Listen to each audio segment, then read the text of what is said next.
What up, what up, what up, what up, everybody? Welcome to another episode of Let's Ask Paul, the podcast where you get to ask me, Paul Abernathy, anything you want about the National Electrical Code and, all things code related. Hey, today's episode is sponsored by FastTrackSystem.com. Obviously, I'm the CEO and president of Fast Tracks System and Electrical Code Academy. And we are excited because we've released 2 new courses that are more cost effective than anything we've done yet. And they probably give you more than anything we've done yet. So check them out over on our website, fasttracksystem.com. And remember, when we say tracks, we say TRAX, okay? Fasttracksystem.com. Check it out. Look at the basic and the enhanced. Now, the only difference between the basic and the enhanced is the enhanced is also going to give you 12 months of access to Fast Tracks Tube, which is the best video platform ever. And then you also get access to Wednesday night's training sessions. Okay, so that's awesome in itself. Can't put a price on that, but we have put a price on the basic and the enhanced program, and it is the best value out there. There is no other program out there that can compete with it. Nothing. I'm telling you. You get everything. So you also get the new databases, which has videos in it also on its own, has flashcards, has a bunch of quizzes specific to things like transformers and motors, in addition to the huge Q&A database. Over 850 questions. It's amazing, folks. Check it out over on our website. It's the new Fast Tracks Basic or the Fast Tracks Enhanced. The best programs out there. We always are trying to bring you the best deals we can. All right, shifting gears, let's get into today's question that was submitted to me over on paulabernathy.com. Remember, you can submit stuff too. So this question is a bit lengthy. So let me kind of get geared up here to do this and get my eyeballs on here. All right, so it says, good morning, Paul. Have a situation on a multifamily dwelling. Electrician installed a 400 amp main disconnect to feed 4 separate meters / disconnects for each panel for the apartments. Okay. It says the utility company stated they did not want fuses installed in the disconnect since was feeding their meters.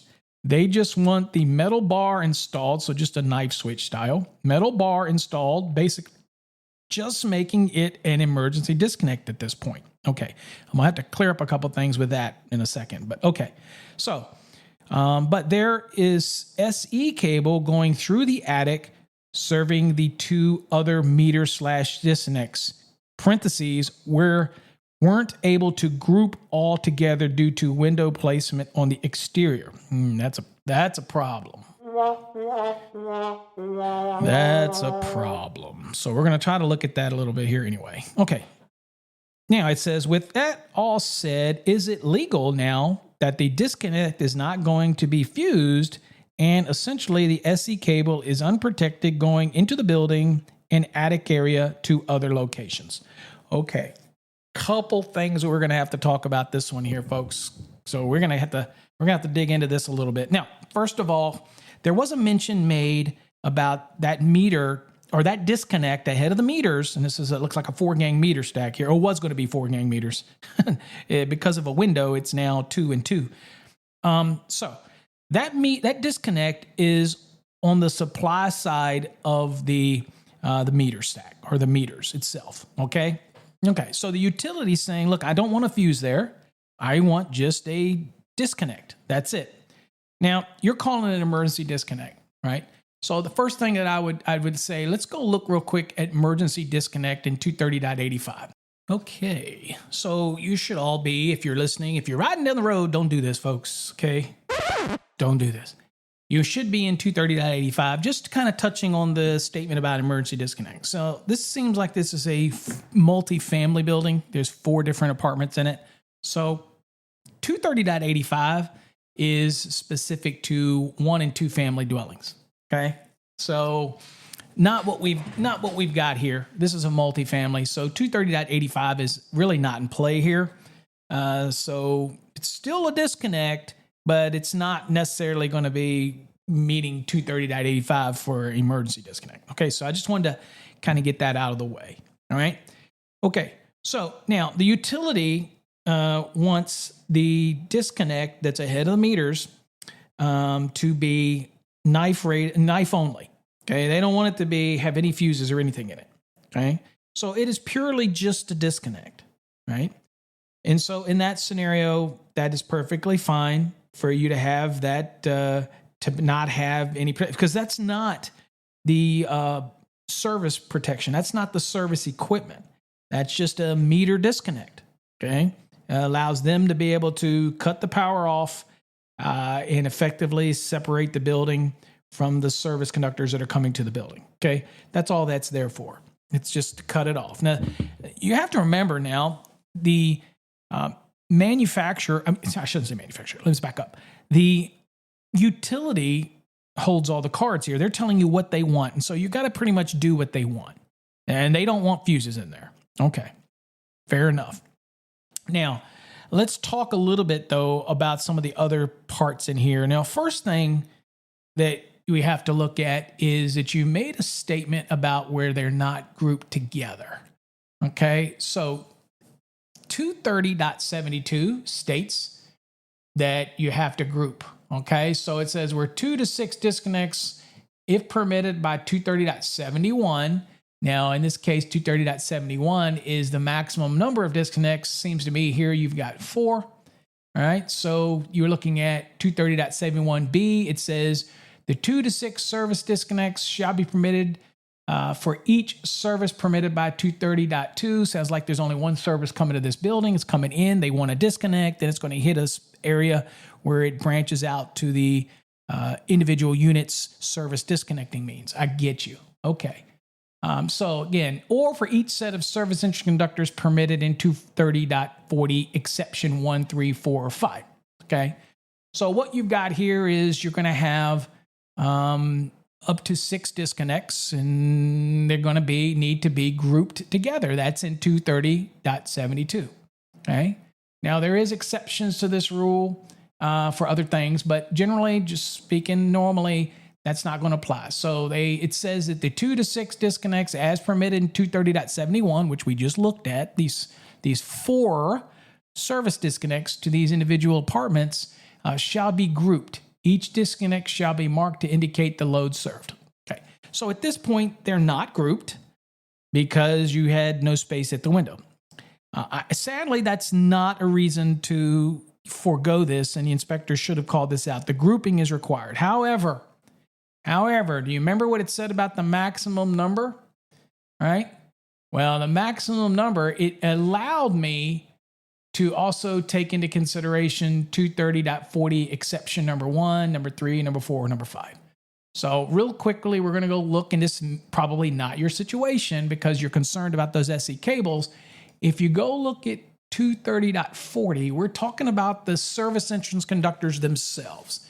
It says each service drop, set of overhead service conductors, or set of underground service conductors or service laterals shall supply only one set of service entrance conductors. Okay. However, you're looking at exception number 1, and it says if a building with more than one occupancy shall be permitted to have one set of service entrance conductors for each service as permitted in 230.2, run to each occupancy or group of occupancies if the number of service disconnect locations for any given classification of service does not exceed 6. Okay. Now, what that means is, as long as you had from the disconnect that they want you to install ahead of the meters, you come through the meters, and as long as those SE cables run on the outside of the building, okay, as long as they run around the outside of the building and then terminate into service disconnects, if that SE cable stays on the outside of the building, then you're able to have up to 6 at each one of those locations, and you wouldn't have to group them back where that meter disconnect is and the meters are, okay? But they all have to be that way, okay? So if you're using that, and then the service entrance cables can run around the outside of the building. So here's where we have a problem. Yours didn't do that, Okay, yours are stating that they obviously are coming from the actual disconnect at 400 amp ahead of the meters, and then the service entrance cables are running to their locations, but they're going into the building. Okay, now that indeed would be a problem. One is because you're absolutely right. Those conductors do not have any protection, and I'm going to tell you, even if you had fuses out there in that 400 amp. It's probably not going to protect those SE cables because those SE cables are going to be much smaller based on the size of whatever the panel is in each one of those units. So it's, if you're fusing it at 400, yet you have a conductor that only has a rating of 200, then you're not really protecting it, are you? You're not. Okay. So that would be a problem. So when we look at that, then that's when we have to look at the scenario, and we have to look at 230.70A1. And it says the service disconnecting means shall be installed at a readily accessible location, either outside of the building or structure, or the nearest the point of entry of the service conductors. Right. So the problem is, it doesn't sound like there is any service disconnecting means on the supply side of those SE cables as they enter into what you say is the attic. So there is no protection. And those conductors are, for all intents and purposes, unprotected as they run through the attic. So that would be a violation of 230.70A1, of course. So there's a bunch of pieces in here.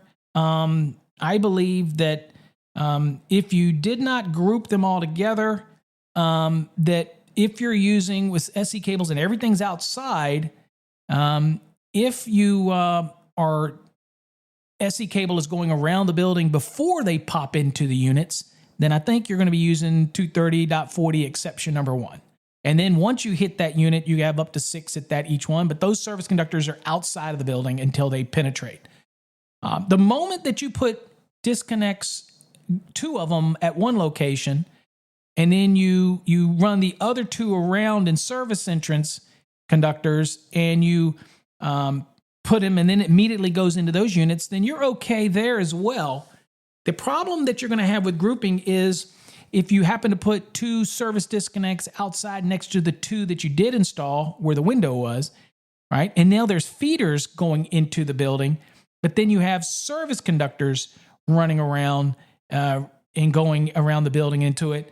Then that point you have problems because now you have feeders coming in, and so then you have an issue where you're not able to use the 230.40 exception number 1, in my opinion, and then you would have to group all of your service disconnects at the same location. So this can create problems. For example, if I'm feeding one unit with service conductors, but I'm feeding another unit with a feeder, then that is a problem because now the service conductors are not grouped. Okay? I mean, the service equipment is not grouped. So the only way that I can see around this is if you came to a building, you put a meter stack outside, and you came out of the meter, and your service entrance cables went around the outside of the building and then immediately popped into the building and hit the panels in each apartment. Then you only have to have up to 6 at that location where they penetrate, and they are grouped for that separate SE cable. That's the allowance for you to use the service entrance cables outside and use the 230.40 exception number 1, right? So, and that's the only way I can see around this. Okay, so, and I can't, there's not enough detail here except for it looks like they did run SE cables through an attic that had no service disconnect on the supply side of it. So to me, that's a violation of 230.70A1, creating an unsafe condition. The grouping aspect of it at this point, there's no grouping involved. Those service conductors, some are inside and some are outside. You didn't use the allowance for SE cables in 230.40 exception number 1. So you do have this grouping issue that you've got to deal with. Now, maybe your jurisdiction allows that separation. I don't know. But based on the way you say it, you've got some conductors that do have no protection on them running through the building. So that's the bigger issue that I see. They're unprotected. Just don't think that 400 amp fused disconnect ahead of the meters would have protected those individual conductors. Okay. I don't believe that they would have protected them in that case. Now, barring some allowances in 230.90 when it comes to the overcurrent protection, and there's some options there, which we won't get into because it gets a little more detail. In this case, your biggest issue is these unprotected conductors. Now, as far as putting that disconnect on the supply side of these individual service disconnects, because that's not what that 400 amp is, okay? So, because obviously it's not going to have any overload protection in it, okay? They just want it to be a knife. It's just a disconnect.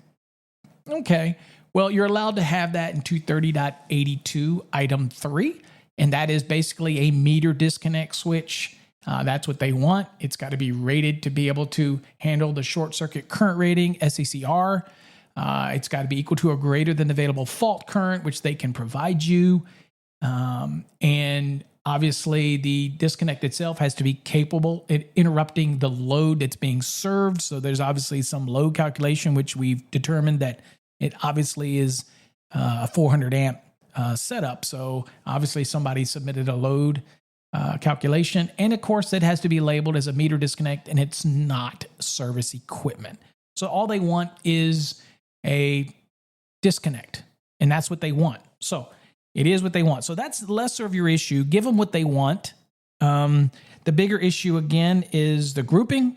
And the other issue is the unprotected SC cable running through the attic. Okay. So the best way to do that is to get you some service disconnects outside in these locations. And again, if you put service disconnects under 2 of them, and then you have to put service disconnects outside under the other 2, now you have a grouping issue that you're going to have to talk to your local AHJ. All right. Hopefully that answers that question as best I can based on what was submitted. You can always do a follow-up, draw me a diagram, give me a little bit of better understanding. I'm sure there's people out there that disagree with me, but my main focus for you is to give them the knife style disconnect that they want without fuses. And now you have service conductors that are running through the building that do not have overcurrent protection at the point where they outside or nearest point of entry. I don't believe, based on what you've given me, that 400 amp, even with fuses ahead of the meters, would have been adequate to protect each one of these. I don't have enough detail on what these conductors were, these SC cable sizes. I don't know what they're feeding, what panels they're feeding. Maybe they're 125s. I don't know. I just don't have enough detail. But what I can tell you is that if you have unprotected conductors, then you're in violating of 230.70A1. And it sounds like you're not, you've admitted that you're not meeting the grouping rule. And of course, that for those that are following along, that's 230.72. And other than that, that's where I would start. Okay. All right, folks, that's about all I can do for this episode. Hopefully you got something out of it. Remember, you can submit your questions to me at paulabernathy.com. I will do my best to get answers to you as quick as I can. If not in a podcast, in an email. All right, folks, till next time, stay safe. God bless. And remember, if you're looking for the best electrical code course out there, which incidentally would explain this in great detail in our Fast Tracks program, check out our website, fasttracksystem.com. The 2 new courses, Basic and Enhanced, are the cat's meow, if you will. Till next time, stay safe. God bless.